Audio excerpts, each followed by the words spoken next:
사랑하는 성도 여러분, 우리는 참 많은 것을 가꾸면서 살아갑니다.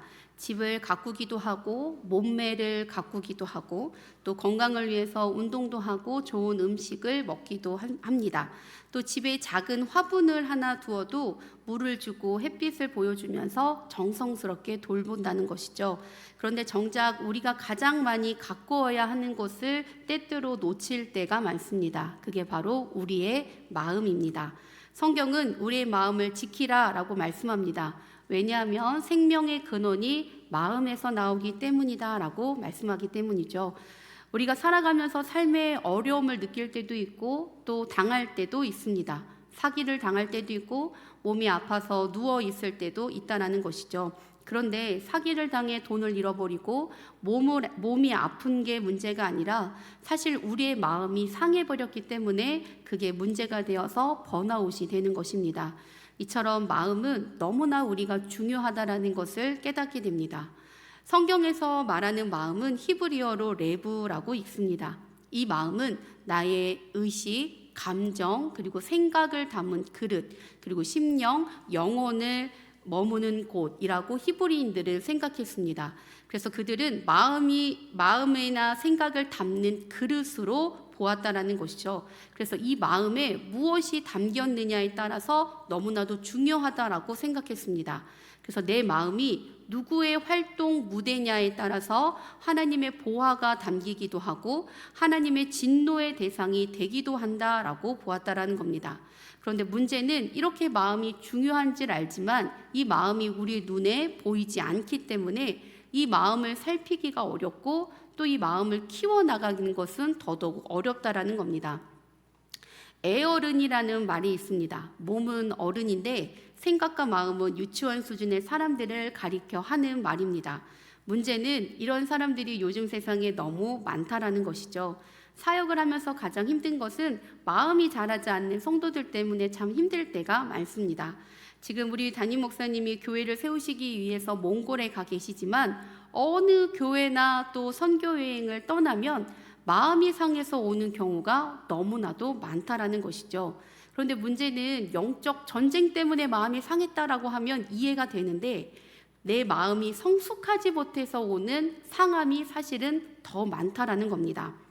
선교지를 가기 전에는 작정 기도도 하고 금식도 하고 막 기도로 불을 태우면서 선교 여행을 갑니다. 그런데 선교지를 가기도 전에 공항에서부터 마음이 상하는 일이 발생한다라는 것이죠. 이거는 실제로 있는 일입니다. 선글라스를 꼈는데 어머 나는 플라스틱인데 저 집사님은 구찌네. 여기서부터 마음이 상합니다. 그리고 캐리어를 끌고 가는데 어떤 집사님이 어디 브랜드 거 샀는데 이거 너무 좋더라라라 그 말만 들어도 마음이 상한다라는 거예요. 분명히 선교 여행을 하러 갔는데 그 얘기를 듣는 순간 집에 돌아오는 그 순간까지 마음이 괴롭다라는 것이죠.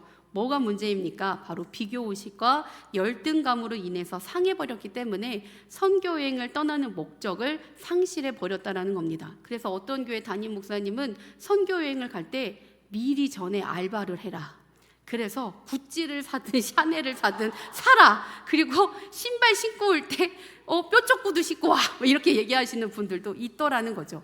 그게 아무것도 아닌데 그것 때문에 마음이 상해서 선교 여행을 가고자 하는 그 목적을 잃어버리고 마음이 상해서 아무것도 할 수 없는 일들을 경험한다라는 겁니다. 그러면 우리 입에서 어떤 말들이 나오냐는 것이죠. 늘 부평이 나오고 부정적인 일들이 우리 입술에서 나온다라는 겁니다. 그런데 우리의 삶을 보면 교회에서도 예배드리는 시간은 아주 오래되었는데 조금만 섭섭하면 삐지는 일들이 있고 직분은 있는데 자기 마음에 들지 않는 일은 절대 하지 않는 분들도 있고 또 성경은 많이 아는데 다른 사람들을 이해하는 것이 너무나 어려운 분들도 있다라는 겁니다. 그런데 그런 분들이 뭐라 말할까요? 상처받았다라고 얘기합니다. 그런데 이것은 사실은 정확하게 보면 상처의 문제라기보다 나의 내면의 성숙의 문제일 수 있다라는 겁니다. 그렇기 때문에 성경은 우리의 마음은 눈에 보이지 않지만 정확히 보고 또 분명히 가꾸어야 한다라고 말씀하고 있습니다. 누가복음 6장 45절에서 예수님은 선한 사람은 마음에 쌓은 선에서 선을 내고 악한 자는 그 쌓은 악에서 악을 내나니 이는 마음에 가득한 것을 입으로 말함이니라 라고 말씀합니다. 마음에 무엇을 쌓아가느냐에 따라서 나의 마음을 관리하는 열쇠가 된다라는 것을 말씀하는 것이죠. 먹는 대로 나오듯이 말씀을 먹고 기도로 가꾸면 아름다운 열매가 맺히게 된다라는 것을 말씀합니다. 그런데 문제는 마음의 정원에 잡초가 자라는 것이 문제인 것입니다. 정원을 가꾸어 보신 분들은 다 아실 것입니다. 꽃은 심어야 잘 자라고 좋은 나무는 잘 돌보아야 잘 자랍니다. 그런데 잡초는 심지 않아도 자랍니다. 아무리 잡초씨를 뿌리지 않았는데도 불구하고 어느 날 보면 올라와 있고 뽑아도 다시 조금 올라와 있다는 겁니다. 심지어 어떤 잡초는 콘크리트 틈을 뚫고 올라오는 경우도 있다는 겁니다. 그만큼 잡초는 쉽게 죽지도 않고 생존력이 너무나도 강한 게 문제인데, 우리의 마음에 자리 잡은 이 악한 생각은 잡초와 같이 죽지 않는데 있다라는 겁니다. 우리가 하나님 앞에 말씀의 은혜를 받고 하나님 이제는 절대 화내지 않겠습니다, 하나님 다시는 미워하지 않겠습니다 라고 하나님 앞에 나의 죄악을 향하여 통곡하고 회개했는데, 그리고 분명히 목숨 걸고 하나님 앞에 결심을 했는데 시간이 얼마 지나지 않아서 슬며시 고개를 들고 올라오는 것이 바로 뿌리 깊은 죄의 죄악들이 있다라는 겁니다. 이런 일들을 겪게 되면 옛날의 상처들이 다시금 올라오고 미움이 올라오고 인정받고 싶은 욕구, 그리고 내가 옳다라는 고집이 다시금 올라오게 된다라는 겁니다. 그러면 우리는 하나님 앞에 그래요. 하나님, 나는 도대체 왜 이 모양 이 꼴일까요? 도대체 어떻게 해야만 나는 변화될 수 있는 걸까요? 라고 낙심하는 마음이 찾아오게 됩니다. 성경은 이것들을 향하여 말씀의 기운을 막음으로 사람이 낭망하게 되었다라고 말씀하고 있습니다.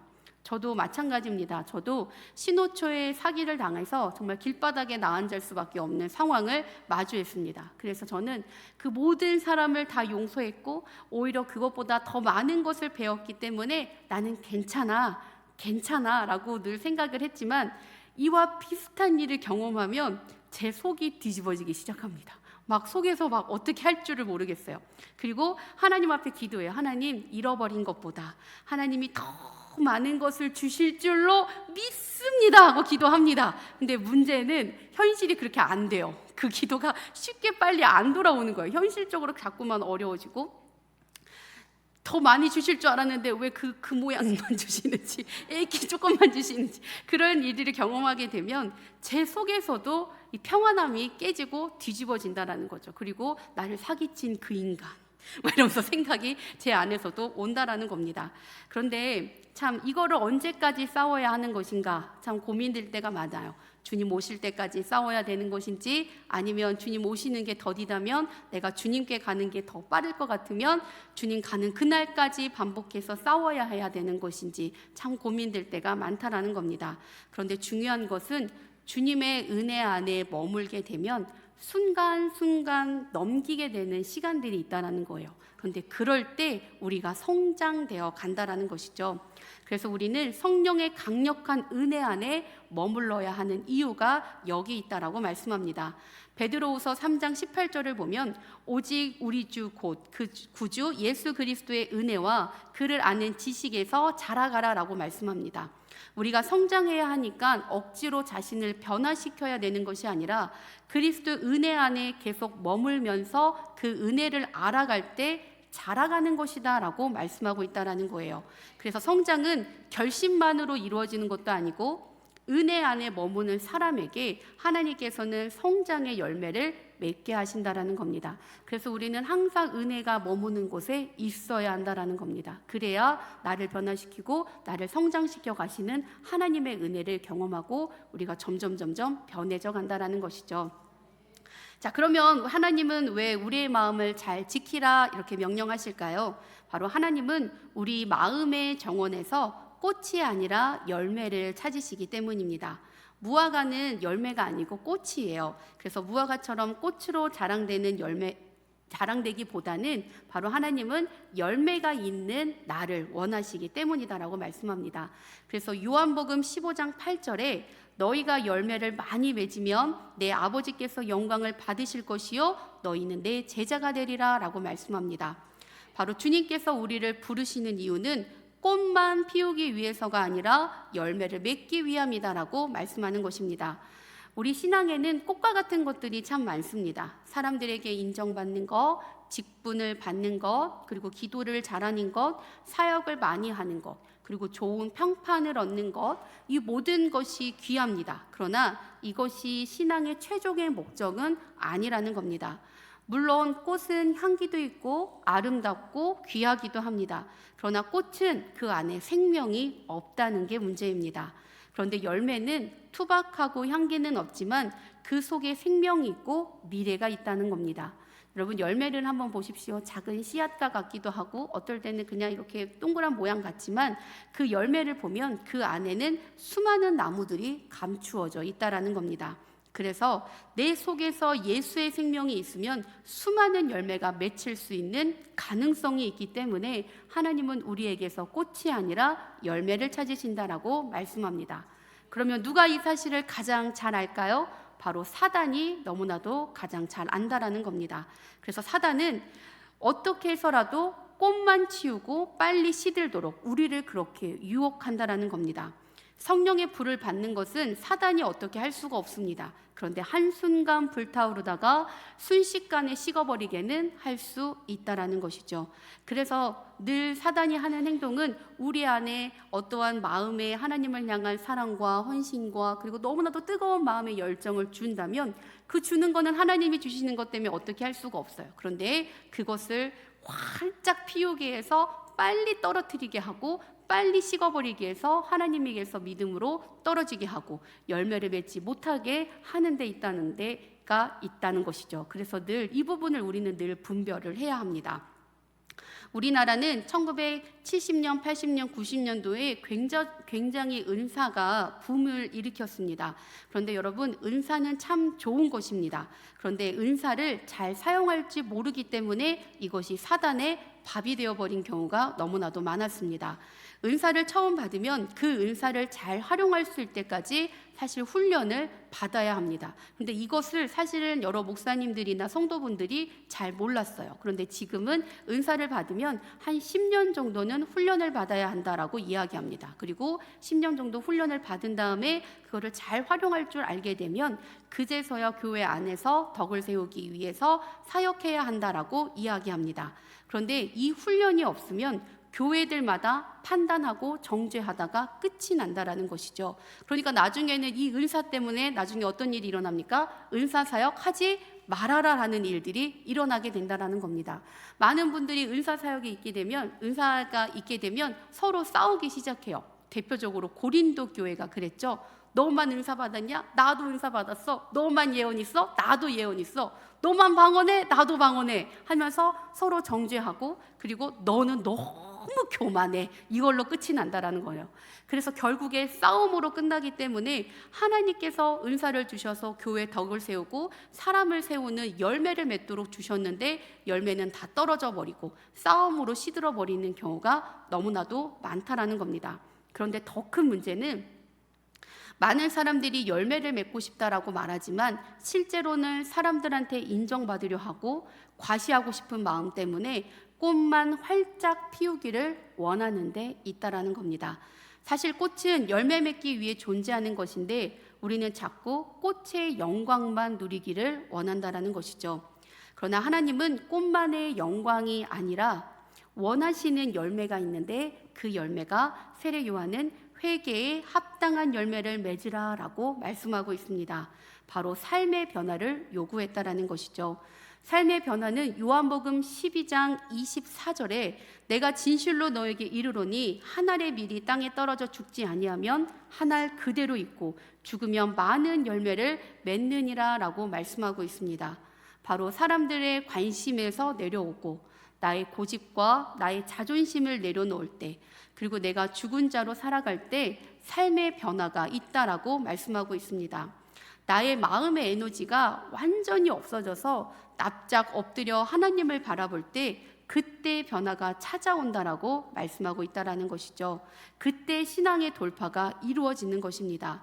저는 전도사 시절 때 사랑의 은사를 참 받고 싶었습니다. 그래서 하나님, 나에게도 사랑의 은사를 주십시오. 사랑의 능력의 요종이 되겠습니다. 막 이렇게 굳건하게 하나님 앞에 결단하면서 기도했습니다.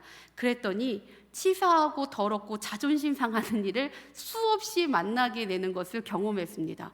나는 분명히 사랑의 은사를 달라고 했는데 하나님은 정말 치사하고 더럽고 자존심 상하는 일들을 수없이 경험하면서 제 마음이 완전 무너져 버리게 되도록 하나님이 그렇게 역사하셨다라는 것이죠. 그래서 이제는 마음의 에너지가 다 소진되어서 하나님, 이제는 진짜 할 수가 없습니다, 이제는 못하겠어요 라고 말을 할 때, 정말 그렇게 하나님 앞에 항복하고 납작 엎드려질 때, 그때 하나님이 그 모든 것을 초월하는 사랑의 능력이 그때부터 생겨났다라는 것을 경험하게 되었습니다. 그래서 여러분, 내가 죽어져야만 생명의 능력이 나타나지 절대 내가 살아서는 이루어지지 않는다라는 사실을 기억하셨으면 좋겠습니다. 예수님도 십자가 위에서 자신의 몸을 깨뜨리셨기 때문에 구원의 열매가 우리 안에 풍성하게 맺혀질 수 있었다라는 겁니다. 그래서 여러분, 저절로 되어지는 것은 하나도 없습니다. 내가 죽어질 때, 내가 정말 연약해져서 더 이상 할 수 없다라고 고백하고 하나님 앞에 두 손 두 발 닫을 때, 그때 하나님은 역사하신다라는 겁니다. 그러면 우리는 더 열심히 노력해야지, 더 참고 더 희생해야지라고 생각들을 하게 됩니다. 하나님 앞에 더 안 돼, 하나님 앞에 엎드려야 된다라고 얘기하는데 우리는 자꾸 하나님 앞에 더 열심히 해야지, 더 많이 희생해야지, 더 많이 참아야지라는 생각들을 그런데 희한하게 갖고 계세요. 그런데 여러분, 열매는 이를 악물고 만들어내는 것이 아니다라고 말씀합니다. 내가 이를 악물고 참고 견딘다고 해서 열매가 맺어지는 게 아니라 하나님과의 연합에 달렸다라고 성경은 말씀합니다. 우리 겉사람이 죽고 우리 안에 있는 생명이 열매 맺기 위해서는 하나님과 친밀한 교제를 넘어서 완전한 연합을 이루어야만 가능하다라고 말씀하고 있기 때문입니다. 열매는 포도나무 가지가 나무에 붙어 있어야 하는 것처럼 예수님과 연합될 때 자연스럽게 맺히는 것이 열매인 것입니다. 그런데 그 열매의 풍성함은 얼마나 많은 영향을 공급받았느냐에 달렸다라는 겁니다. 그렇기에 주님과의 친밀한 연합에 들어가기 위해서는 늘 주님과 머물러 있는 시간들이 많아야 되고, 또 그러기 위해서는 포기해야 하는 것들이 참으로 많다라는 겁니다. 여러분, 주님과의 나와야 하는 시간에 드라마 볼 수 있을까요? 없을까요? 드라마 볼 수 없어요. 그리고 주님 앞에 나와 있는 그 시간에 만남을 갖는 것도 참 어렵다라는 겁니다. 그런데 여러분, 아이를 키우다 보면 이 아이가 너무나도, 이 아이라는 열매가 너무 크기 때문에 나라는 인생을 포기하는 게 쉬워지잖아요. 그렇죠? 그 모든 것을 버릴 수 있듯이 우리의 신앙의 삶도 그래야 된다라고 말씀하고 있습니다. 저도 아이를 키우면서 제 시간이 참 많이 부족해요. 잠자는 시간도 부족할 때가 있고 책 한 번 보기도 참 어려워요. 그러나 그 아이를 하나님 안에서 바르게 키우는 것이 저의 상급이기 때문에 그 일이 아깝지 않다라는 겁니다. 근데 우리의 신앙도 하나님께서 나에게 맺기 원하시는 그 열매를 맺기 위해서 나의 작은 시간들을 포기하고 나의 많은 것들을 포기할 때 그 신앙의 삶이 또 우리의 상급이 되는 줄로 믿습니다. 그래서 그 일을 위해서 달려갈 수 있는 저와 여러분이 되셨으면 좋겠습니다. 그리고 우리의 마음은 하나님의 능력을 담는 그릇이기 때문에 그 그릇이 깨끗해야만 하나님께서 오랫동안 머물 수가 있습니다. 넓고 큰 그릇이 중요한 게 아니라 얼마나 많이 비워져 있느냐에 따라서 하나님의 능력이 담길 수 있다라는 겁니다. 그래서 날마다 죽는 경험이 있어야 한다라는 것이죠. 왜냐하면 고난은 하나님의 필요한 만큼의 넓고 큰 그릇이 될 수 있기 때문입니다. 그래서 여러분, 우리의 마음이 좁아 터지고 오직 나만 보는 그런 마음이 아니라 넓은 마음으로 그 좁아 터진 그 사람을 품어서 열매 맺게 하는 것이 하나님의 마음이라는 것을 기억하셨으면 좋겠습니다. 그래서 우리 모두 다 예수님의 마음을 품으셨으면 좋겠어요. 예수님의 마음은 모든 것을 회복시키시는 사랑의 마음이기 때문에 그 마음을 품었으면 좋겠습니다. 그리고 거룩의 또 다른 이름은 사랑이기 때문에 그 사랑의 마음을 품으시기를 간절히 소원합니다. 여러분, 그런데 그 사랑은 그냥 생기지가 않는다는 데 있습니다. 사랑은 안타깝게도 우리의 아픔과 눈물로 거룩해집니다. 얼마만큼 아파봤는지, 얼마만큼 그 사람을 위해서 눈물을 흘렸는지에 따라서 나의 사랑이 거룩해질 수 있다라는 겁니다. 옛날에는 산 정상에 올라가려면 짐을 바리바리 등에 짐을 지고 한 걸음 한 걸음 올라갔지만 요즘에는 케이블카를 타고 금방 정상에 올라갈 수가 있습니다. 그런데 영적인 산에는요, 절대 지름길이 없다라는 겁니다. 겪을 거 다 겪으셔야 되고 경험할 거 다 통과해야만 정상에 올라갈 수 있다라는 겁니다. 그래서 인간적인 꾀를 내지 말고 묵묵히 하나님이 시키시는 훈련을 감당해내서 하나님께서 원하시는 거룩한 마음의 정원을 만드시는 저 여러분이 되셨으면 좋겠습니다. 하나님이 원하시는 마음의 정원을 만들면 그 정원은 아무도 거절하지 않고 다 품는 정원이 됩니다. 내 마음의 변화는 내가 먼저 아는 게 아니라 사실 내 주위 사람이 먼저 알기 때문에 찾아옵니다. 엘리사가 엘리야의 갑절의 은혜를 받았을 때 선지자의 제자들이 가장 먼저 보고 알아보았습니다. 그렇듯이 내 마음이 그리스도의 마음으로 품어서 거룩하여지면 사람들이 먼저 알아보고 내 주위에 몰려드는 것이 바로 영적인 질서인 것입니다. 그래서 예수님의 온유하고 겸손한 마음을 품어서 우리의 마음을 가꾸는 저와 여러분이 되시기를 간절히 소원합니다. 그래서 누구든지 와서 쉼을 얻고 누구든지 와서 새 힘을 얻을 수 있는 따뜻한 마음이 되기를 간절히 소원합니다. 주님도 세리도 창기도 죄인도 가난한 자도 병든 자도 무식한 자도 부자도 주의 품에 안고 변화시켰던 것처럼 우리도 그러한 사람이 되시기를 간절히 축원합니다. 기도하겠습니다. 사랑의 주님, 오늘 우리의 마음을 돌아보게 하시니 참으로 감사를 드립니다. 사람에게 보이기 위해 피었던 꽃은 많았지만 정작 주님이 찾으시는 열매는 부족했던 우리의 모습이었음을 고백합니다. 작은 섭섭함에 마음이 다치고 비교하며 흔들렸고 또 내가 옳다는 고집을 내려놓지 못했던 우리의 마음을 주여 불쌍히 여겨 주시옵소서. 우리의 마음에 예수님의 마음을 심어주셔서 사람에게 인정받는 꽃보다 삶으로 나타내는 사랑의 열매를 맺게 하여 주시옵소서. 하나님, 우리의 힘으로 애쓰지 않게 하시고 포도나무 되시는 주님 안에 깊이 거하게 하셔서 주님의 생명이 우리 안에 흘러나오도록 인도하여 주시옵소서. 그래서 우리의 마음이 누군가에게 상처 주는 마음이 아니라 지친 사람이 와서 쉬고 상한 마음이 와서 위로를 받으며 주님을 만나는 따뜻한 정원이 되도록 우리를 만들어 주시옵소서. 오늘도 우리를 가꾸시는 주님의 손길을 신뢰합니다. 감사드리며 예수님의 이름으로 기도합니다. 아멘.